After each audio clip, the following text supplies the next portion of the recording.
ఇది చూసారా ఎంత జిడ్డు ఉందో? చూడండి ఒకసారి.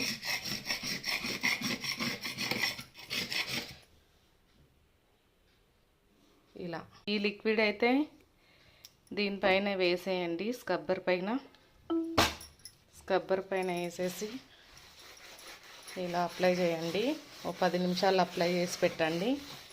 జిడ్డు ఒక్కసారి కాకుండా నెక్స్ట్ సారి అయినా కంపల్సరీ బాగా వదులుతుందండి. ఇప్పుడే తేడా తెలుస్తుంది, చూడండి ఎలా వస్తుందో.